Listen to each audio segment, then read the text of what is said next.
नमस्कार, मैं हूं सौरभ शॉनिश 24x7 में आपका स्वागत है। और लाउड स्पीकर का मुद्दा उत्तर प्रदेश से निकलकर महाराष्ट्र पहुंचा और धीरे धीरे अब पूरे देश में फैलता जा रहा है। ज्यादा समय न लेते हुए मैं चलूंगा, बीजेपी नेता अविरल मलिक हमारे साथ जुड़ रहे हैं। अविरल जी, ये लाउड स्पीकर का मुद्दा दिन ब दिन बढ़ता जा रहा है। ये एक हद हद तब हो गई जब जो है इस बात को कम्युनल अब बनाने की कोशिश की जा रही है। हम पत्रकारों को तो लगता था कि भाई अगर दोनों तरफ से हट रहे हैं, मस्जिद से भी हट रहा है, मंदिर से भी हट रहा है, तो इक्वालिटी वाली बात हो रही है। लेकिन ये तो सियासत इस पर होने लग गई है और मानो ये घाटा होगा भाजपा को, ऐसा लग रहा है। जी नमस्कार। आपके सभी दर्शकों को प्रणाम करना चाहूंगा। मैं स्पष्ट करना चाहूंगा कि इससे घाटा या फायदे की मैं बात इस पर नहीं करना चाहूंगा। इस पर इतना ही मैं स्पष्ट तौर पर कहना चाहूंगा, जो लाउड स्पीकर का मुद्दा है या फिर नमाज का मुद्दा है, तो आपने कल भी देखा होगा कहीं सड़क पर उत्तर प्रदेश के भीतर कोई नमाज नहीं अदा की गई, और यदि नमाज अदा की गई तो उसका निश्चित स्थान है, वहां पर वो की गई। और ऐसा ही होना भी चाहिए, क्योंकि यदि वो सड़क पर अदा की जाती है, किसी पब्लिक जो प्रॉपर्टी है उसको उसके ऊपर कब्जा किया जाता है एक समय के लिए, सड़क पर कब्जा करके पूरी एम्बुलेंसेस को रुकवा के, सारे जितने भी पैसेंजर्स वहां से गाड़ियों में जा रहे हैं उनको रुकवा के यदि वहां पे नमाज अदा की जाती है, तो ये एक बहुत बड़ा डिस्टर्बेंस होता है पब्लिक को। वो तो और कहते हैं अविराज जी, वो तो कहते हैं कि उनको उनकी आस्था पे चोट पहुंच रही है। वो तो जब तक सड़क पर नहीं पढ़ लेंगे तब तक तो उनकी आस्था नहीं पूरी होती ना। तो उनकी आस्था को आप लोग ख्याल रखते नहीं हो और बड़े बड़े फैसले दे देते तो हर स्टेट में कि यहाँ से लाउड स्पीकर हटा देंगे। हम उनकी आस्था का पूरी तरीके से ख्याल रखते हैं, और अगर वे सड़क पर नमाज अदा करते हैं, उसके कारण से किसी व्यक्ति की जो एम्बुलेंस में है वो उसको अस्पताल पहुंचना है, वो नहीं पहुंच पाता है, उसकी मृत्यु हो जाती है, तो क्या मौलवी साहब जिम्मेदार होंगे उसके? यदि वो कहते हैं कि हाँ हम जिम्मेदार होंगे तो वे बताएं। और दूसरी बात यह है, स्वास्थ्य संबंधी वो अनेकों कहते समस्याएं लोगों के साथ होती हैं। मैं बताता हूँ। कहते जब जब एम्बुलेंस आएगी तो हम हट जाएंगे। वो तो आ ही रहती है, हर सड़क से एम्बुलेंस जाती है, इतने सारे अस्पताल हैं, इतने लोग बीमार होते हैं, इतनी बड़ी जनसंख्या है देश भर में। अब बताइए, वो कहते हैं कि हमारे पास जगह नहीं है मस्जिदों में, या वो जहां पर नमाज अदा करना चाहते हैं वहां पर स्थान नहीं है, इतनी जगह नहीं है कि वे नमाज अदा कर सके इतनी बड़ी संख्या में। तो वो कहते हैं कि जनसंख्या ज्यादा है, इस कारण से समस्या आ रही है। तो मेन मुद्दा तो जनसंख्या का ही है ना, जनसंख्या का ही मुद्दा है, इसीलिए ज्यादा तादाद में लोग बीमार हो रहे हैं, क्योंकि ज्यादा जनसंख्या है। लगातार अगर वे नमाज पढ़ेंगे तो क्या कोई पेशेंट वहां से उस सड़क से नहीं होकर गुजरेगा? गुजरेगा जरूर। और दूसरी बात यह है, अगर उसे परेशानी पहुंचती है तो उसके लिए वे जो नमाज अदा कर रहे हैं वही तो जिम्मेदार होंगे। और वो नमाज अदा कर रहा है या कोई नहीं तो आप खुदा इस को बात याद को कर रहे हैं। आप इस बात को जनता को कैसे समझाएंगे? जनता तो ये समझ जाएगी कि भारतीय जनता पार्टी 60 सालों से 70 सालों से चला आ रहा जो मतलब मैं बताता हूँ। उसको ब्रेक कर रही है। आम जनता नहीं को नहीं आप नहीं जनता को समझ में नहीं आएगा ना। वो तो फिर वो कहेंगे ये तो सेक्युलरिज्म पर प्रहार है। देखिए, आप और जितने भी न्यूज चैनल्स थे, जब 2022 का जो विधानसभा उत्तर प्रदेश का चुनाव हुआ उससे पूर्व भी यही कह रहे थे कि भारतीय जनता पार्टी नहीं आएगी, क्योंकि भारतीय जनता पार्टी ने ये नहीं किया, वो नहीं किया, ऐसे नहीं किया, वैसे नहीं किया। जनता को कैसे समझाएंगे? तो जनता समझ गई, जनता ने भारतीय जनता पार्टी के पक्ष में डिसीजन अपना सुना दिया। और अब भी जनता भारतीय जनता पार्टी के पक्ष में ही है, क्योंकि जनता बहुत ज्यादा अवेयर है, जनता को अवेयरनेस है इस बात की कि नमाज जो सड़क पर अदा कर रहे हैं, बीच सड़क को घेर के अदा कर रहे हैं, उससे कितना लॉस हो रहा है देश का, कितना नुकसान है। और दूसरी बात, सबसे बड़ी बात ये आती है, लाउड स्पीकर का विषय आता है। तो लाउड स्पीकर के विषय पर इतना ही मैं कहना चाहूंगा स्पष्ट रूप से कि लोगों को स्वास्थ्य संबंधी समस्याएं हैं, तो वो स्वास्थ्य संबंधी समस्याएं जो लोगों को लगातार होती हैं, उसके लिए क्या कौन जिम्मेदार होगा? क्या मुस्लिम धर्मगुरु जिम्मेदारी उसकी लेंगे? जैसे कि किसी को ब्लड प्रेशर की प्रॉब्लम है, किसी को और कोई प्रॉब्लम है, लोग नींद की गोली ले लेकर सोते हैं, और नींद की गोली लेकर सोने वाले लोग, उनको ये बीच रात में जगा देंगे तो उससे डिस्टर्बेंस तो पैदा होगी निश्चित तौर पर। और उससे अगर डिस्टर्बेंस पैदा होगी तो उससे जो लॉस है वो पब्लिक का ही होगा। डिस्टर्बेंस पैदा होगी, माफी चाहता हूँ, डिस्टर्बेंस पैदा होगी। लेकिन सवाल सबसे बड़ा ये कि इसको कैसे आप समझाएंगे कि ये आस्था का विषय नहीं है। ये आस्था का विषय नहीं है। मैं समझ रहा हूं आप बोल देंगे ये कोर्ट में बताया जा सकता है, लेकिन आम जनमानस को कैसे बताया जाएगा? वो तो आम बड़े जनमानस को बड़े, एक मिनट, बड़े बड़े नेता डरते हैं इस चीज से। नए नवेले जो है नेता बने हैं, मैं तो उनको यही कहूंगा, नया नवेला अरविंद केजरीवाल तक इस पर नहीं बोलने के लिए तैयार होते हैं। बड़े बड़े नेता नहीं बोलते हैं, उनको डर लगता है कि उनका वोट बैंक छिड़ जाएगा। आप लोगों ने कौन सी गोली खा रखी है कि आपको डर नहीं लगता है? लगता है कि भाई हाँ, नमाज बैन कर दो, लाउड स्पीकर हटा दो और जय श्री राम। हालांकि जय श्री राम मैं नहीं जोड़ूंगा, उन पत्रकारों में से नहीं हूं, क्योंकि देखा है कि जो है राम मंदिर बन रहा है, तो मैं उन पत्रकारों में से नहीं हूं। लेकिन कैसे जनता को समझाएंगे? सवाल यही खड़ा होता है ना। हम और आप समझ सकते हैं इस बात को, जनता तो यही समझ रही है कि भारतीय जनता पार्टी ने मुसलमानों को जो है उनकी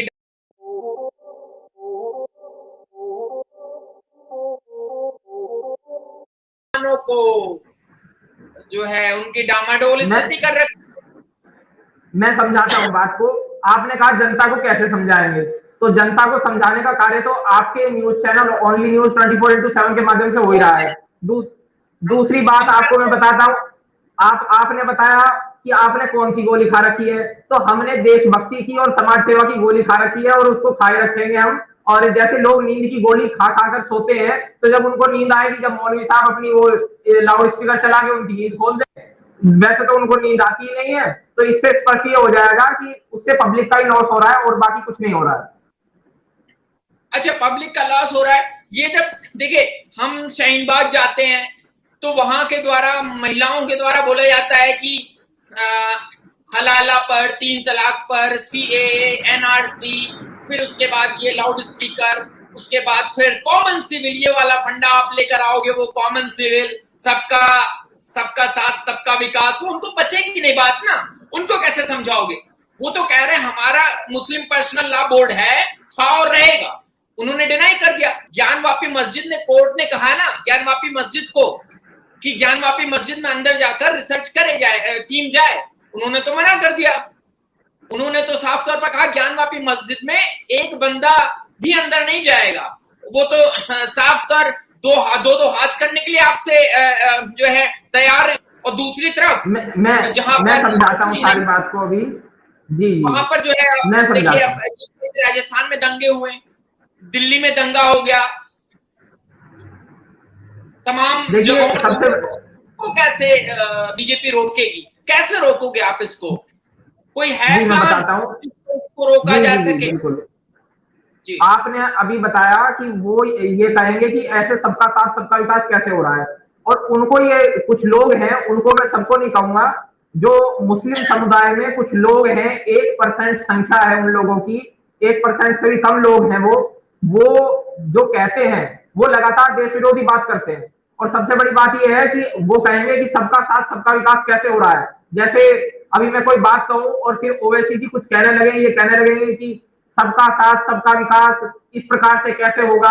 तो मैं बताता हूं सबका साथ सबका विकास कैसे होगा। यदि हम स्पष्ट तौर पर ये देखें, कोई व्यक्ति चोरी करता है और वो मुस्लिम समुदाय से पकड़ा जाता है, तो क्या हम ये कहेंगे कि ये सबका साथ सबका विकास का जो दायरा है वो गड़बड़ा जाएगा, इसीलिए इस व्यक्ति को पकड़ के जेल में ना बंद करें? यदि वो चोरी कर रहा है और कानून के दायरे से अलग कार्य कर रहा है, गैर कानूनी कार्य कर रहा है, तो उसके ऊपर तो निश्चित तौर पर कार्रवाई होगी। और उत्तर प्रदेश में इस प्रकार से बुलडोजर की कार्रवाई हुई भी है योगी जी के द्वारा, और जनता ने योगी जी के पक्ष में निर्णय सुनाया भी है। बुलडोजर बाबा, लोग कह रहे थे बुलडोजर बाबा, तो जनता प्रसन्न है। जो जी योगी का इससे पहला शासन जो था 5 साल का, उसमें तो इन्होंने बुलडोजर तो चलाया, तो उस पर हिंदू मुसलमान नहीं किया गया। वहां तो कह रहे थे कि वहां पर कह रहे थे कि ब्राह्मण पर बुलडोजर चल रहा है। उसके बाद जब वो वाली दाल नहीं गल रही है, तो इस बार अब हिंदू मुसलमान पर बुलडोजर चल रहा है, मतलब मुसलमानों पर बुलडोजर चल रहा है। लेकिन ये सब सही है। हर देखिए अवरल जी, हर स्टेट एक तरह नहीं है। दिल्ली में चुनाव हो जाते हैं तो दिल्ली की जनता अलग जो है माइंड सेटअप करके वोट देती है, वहीं उत्तर प्रदेश की जनता अलग माइंड सेट होकर वोट देती है। देखिए, तो कैसे? उत्तर प्रदेश की जनता, दिल्ली की जनता की अलग बात है। दिल्ली की जनता अरविंद केजरीवाल को 2025 में बता देगी कि वो किस माइंडसेट से वोट करेगी, वो इनको समझा देगी अच्छी तरीके से, क्योंकि इन्होंने वादा किया था, मैं आपके चैनल से इनकी पोल खोलने वाला हूं, इन्होंने वादा किया था कि हमारे द्वारा वर्ष 2025 से पहले पहले स्पष्ट रूप से, पूर्ण रूप से साफ कर दी जाएगी मां यमुना। अभी तक सफाई का कार्य शुरू भी वहां नहीं हुआ है ठीक से। और दूसरी बात मैं आपको समझा देना चाहता हूं, इन्होंने इससे पहले चुनाव में भी यही वादा किया था, लेकिन ये फिर से कान पकड़ के जनता के बीच में पहुंच गए थे कि हमें माफ कर दो, हमें माफ कर दो। माफी एक बार की दी जाती है, एक बार से अधिक की नहीं दी जाती। और दूसरी बात ये है, अभी ये क्या कर रहे हैं, अभी जो भी इनके खिलाफ बोल रहा है, चाहे वे हमारी पार्टी के वरिष्ठ नेता तेजिंदर पाल बग्गा जी हो या और कोई भी हो, और तो इन लोगों को ये पंजाब की पुलिस भेज रहे हैं इनके घरों पर। डॉक्टर कुमार विश्वास जी ने बोला तो पंजाब की तो क्या होगा, नई नवेली पुलिस हाथ लगी है अरविंद केजरीवाल के। जी देखिए, मैं तो स्पष्ट रूप से कह रहा हूं, मेरा केसरिया रक्षा फाउंडेशन एक बहुत बड़ा संगठन भी है, हिंदुत्व के लिए कार्य कर रहा है, और मैं स्पष्ट रूप से कह रहा हूं, मैंने तो इनको पहुंच गए, फिर आपके यहाँ भी पहुंच जाए, इसलिए आप अरविंद केजरीवाल पर मत बोले, क्योंकि वो हो सकता है कि वो मैं कह रहा हूँ ना, नया नवेली पुलिस हाथ लगी है, मतलब नए, जब बच्चे को एक एग्जाम्पल है, जब बच्चा रोता है, कहता है रिमोट वाला उसको कार चाहिए, और जब रिमोट वाली कार मिलने के बाद वो सेल से भी खेलता है निकाल कर। तो वही काम अरविंद केजरीवाल पंजाब पुलिस के साथ कर रहे हैं, काम पंजाब का भेज रहे हैं दिल्ली और नोएडा। देखिए, मैं तो इनसे कतई डरने वाला नहीं हूं, और जो जनता के लिए मैं लड़ाई लड़ रहा हूं, मैं तो, और स्पष्ट रूप से इनको ये बता देना चाहूंगा आपके चैनल के माध्यम से कि इनको जनता मजा चखा देगी 2025 के विधानसभा चुनाव में दिल्ली के, क्योंकि इन्होंने जो वादे किए थे, यमुना जी को साफ करने का वादा किया था। मैं मुद्दों पर बात करता हूं, मुद्दों के अलावा मैं बात नहीं करता, मैं मुद्दों की बात कर रहा हूं कि इन्होंने साफ करने का वादा किया था, तो उस वादे को पूर्ण क्यों नहीं किया, इस बात को स्पष्ट करें ट्विटर के माध्यम से अरविंद केजरीवाल जी। अरविंद केजरीवाल जी लगातार बहुत सारे ट्वीट करते हैं जी। अविरल जी, ऐसे तो फिर कह देंगे कि आपने महंगाई बढ़ा रखी है।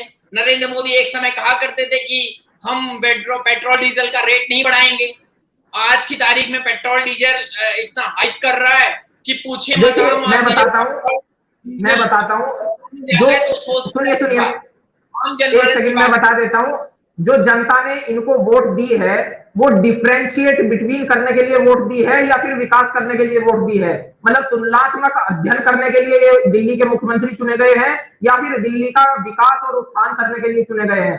मैं समझता हूं, यदि दिल्ली की जनता ने इन्हें वोट दी है, इन्होंने जो घोषणा पत्र जारी किया था, इन्हें उसके ऊपर कार्य करना चाहिए, दिल्ली का विकास करना चाहिए, और जो इनके वायदे हैं, मैं तो उन्हीं को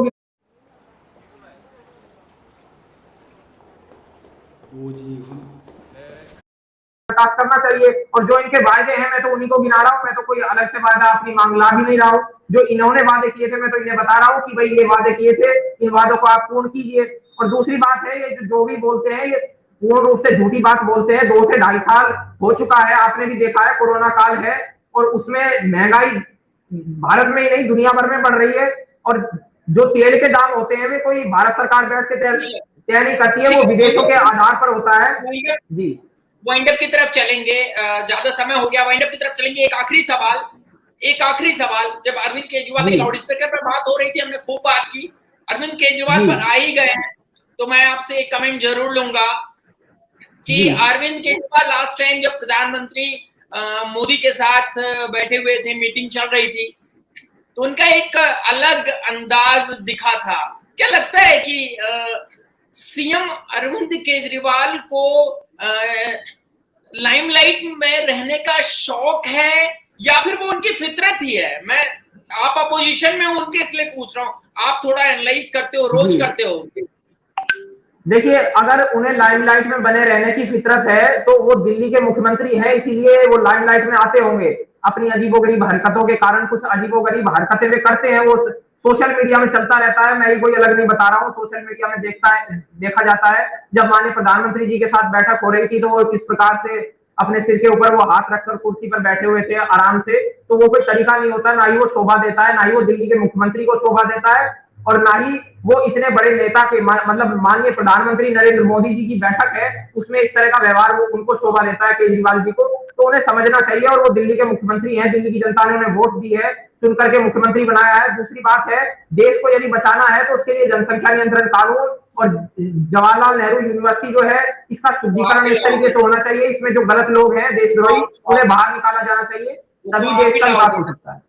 वो तो आप ही लाओगे ना। जी, भारतीय जनता पार्टी उसके लिए कार्य कर रही है। आओ या कोई भी नियंत्रण करो, सत्ता आपकी है। बस ये है। चलिए हम वाइंड अप की तरफ चलेंगे, ज्यादा बढ़ जाएगी बात। और ओनली स्टडी फॉर एक्स आपको बता दे, सत्ता आपके हाथ में, लेकिन सवाल ये कि लाउड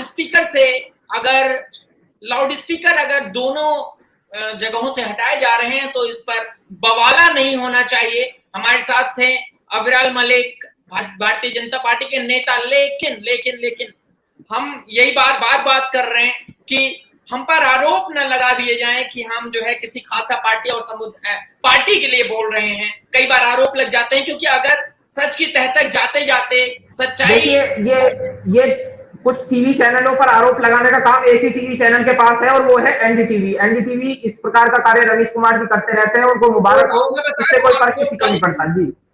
जी कल की घटना है, फेसबुक पर उन्होंने जाने माने संस्थान दैनिक जागरण पर सवाल खड़े कर दिए हैं, सिर्फ इसलिए क्योंकि दैनिक जागरण ने अपनी हेडलाइन में ये छापा था कि बिना किसी उत्पाद के, बिना किसी दंगे के उत्तर प्रदेश में ईद मनाई गई। ये हेडलाइन, इसी वजह से उनको दिक्कत हो गई। तो बहुत अच्छे इंसान का नाम आपने जो है ले लिया, और ये मैं उनके सामने श्री 108 लगाता हूँ। मैं बता रहा हूँ, मैं पर्सनली, मैं एडिटर इन चीफ जो है, मैं पूरे the news ocean group only news 24x7 का, मैं खुद उनको श्री 108 लगाता हूँ। उनके जैसा इंसान नहीं मिलेगा, और ऐसी पत्रकारिता अगर करनी है तो मैं आज ही पत्रकारिता छोड़ दूं। बने रहिए ओनली 24x7 के साथ। बहुत बहुत अविरल जी, बहुत बहुत धन्यवाद।